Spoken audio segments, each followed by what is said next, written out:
तो चलिए शुरू करते हैं। कांग्रेस के अध्यक्ष सरकारी फंड में कांग्रेस के अध्यक्ष रहते, क्या जवाब दोगे देश की जनता को? ऐसा मानते कोई पढ़ता नहीं है, देखता नहीं है? हमारे यहां प्रधानमंत्री जी, रक्षा मंत्री, गृह मंत्री, वित्त मंत्री है, पदेन है।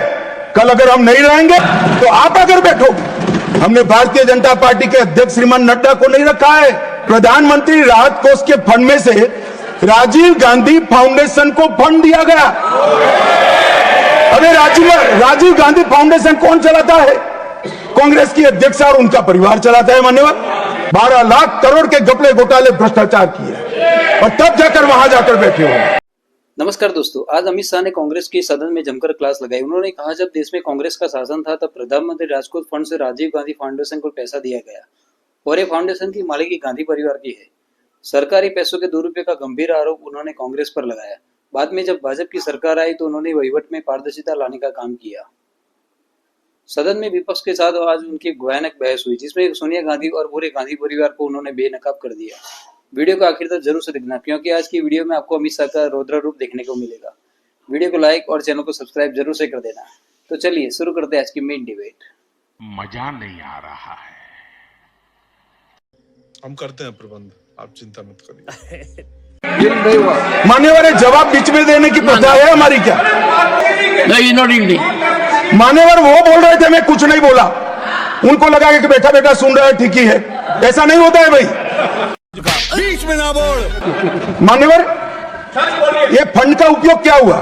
प्रधानमंत्री राहत कोष के फंड में से राजीव गांधी फाउंडेशन को फंड दिया गया। अरे राजीव गांधी फाउंडेशन कौन चलाता है? कांग्रेस की अध्यक्ष और उनका परिवार चलाता है। मान्यवर बात तो सही है। तत्कालीन कांग्रेस की अध्यक्ष। मान्यवर फंड का ट्रांसपेरेंट उपयोग है। हमने क्या किया? कोरोना महामारी, आपदा राहत, ऑक्सीजन प्लांट, वेंटिलेटर, गरीबों को सहायता और टीकाकरण के लिए इसका खर्च करने का काम भारतीय जनता पार्टी के प्रधानमंत्री।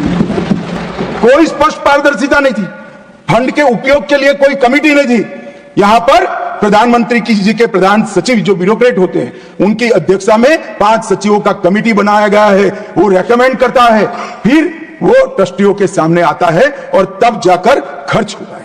कोई सिस्टम नहीं था, अपने घर से ऑर्डर कर देते थे मान्यवर, और कोई भी प्रकार की जवाबदेही के बगैर दान स्वीकार कर लिया जाता है। आज पूरे दान का रिकॉर्ड है और पारदर्शी ढंग से संचालित होता है। मान्यवर हमने राहत कार्य के साथ साथ कई प्रकार के इनोवेटिव सहायता भी की है और राजनीतिक हस्तक्षेप इसमें कोई नहीं है।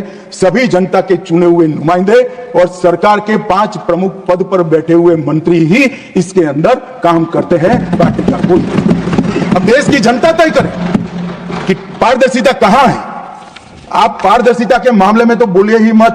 जीप कांड से लेकर बोफोर्स तक इतनी पारदर्शिता आपने बताई है, 2G तक, कि पूरा देश थक गया देखते थे। 12 लाख करोड़ के घपले घोटाले भ्रष्टाचार किए और तब जाकर वहां जाकर बैठे हो। मान्यवर ये राजीव गांधी फाउंडेशन, इसके लिए भी बताने के लिए बहुत कुछ है, मगर मैं बता नहीं सकता, बताना नहीं चाहता, क्योंकि वो राजीव गांधी फाउंडेशन को सब PSU भी फंड करते थे, कई कन्वर्जन करने वाले संगठन भी करते थे। जाकिर नाइक के NGO से भी उसको 50 लाख का चंदा मिला था मान्यवर, और कई चीनी संस्थाओं ने भी पैसा दिया था मान्यवर।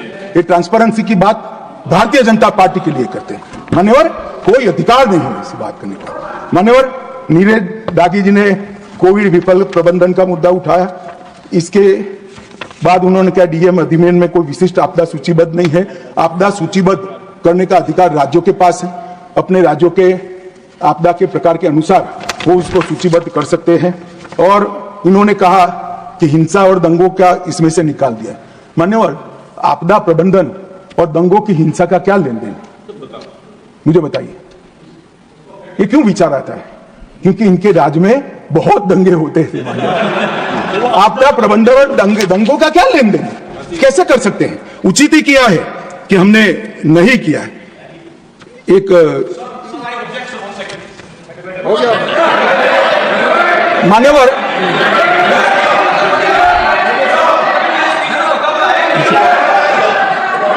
मान्यवर हो गया। वित्त प्रताप बनर्जी AITC के उन्होंने कहा कि हमें फंड कम दिया गया है। यूपीए सरकार जिसमें ममता जी थी, इससे 367% ज्यादा फंड भारतीय जनता पार्टी की सरकार ने। मान्यवर, उनको सुनना है क्या? आप प्लीज मुझे संरक्षण दीजिए, उनको बिठाइए।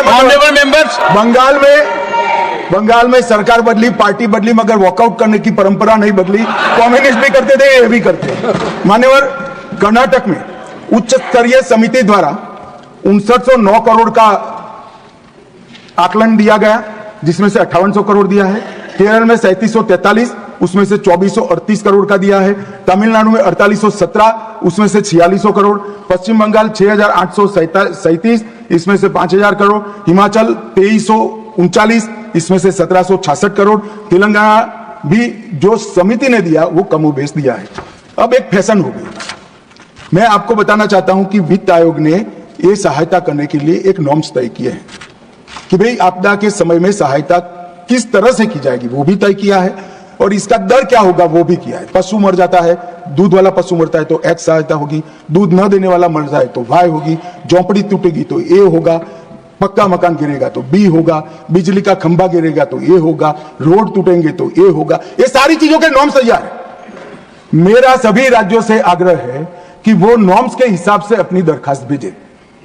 आपने जो फ्री बीज बांटी है, इसका खर्चा आपदा प्रबंधन के पैसों से नहीं हो सकता भाई। नॉर्म्स के हिसाब से 5000 करोड़ बनता है और 50,000 करोड़ का आप करोगे। हमने 50,000 करोड़ मांगा था, 5,000 करोड़ दिया। अरे भाई, महंगा ज्यादा था, आपका बनता नहीं है। और ये नॉर्म्स अगर किसी को नहीं, वैसे तो साइट पर है, नहीं है तो मुख्यमंत्री। मजा आया। वीडियो को आखिर तक देखने के लिए धन्यवाद। वीडियो पसंद आया तो वीडियो को लाइक कर दीजिए और चैनल को जरूर से सब्सक्राइब कर दीजिए। तो चलिए मिलते हैं एक और धमाकेदार वीडियो में।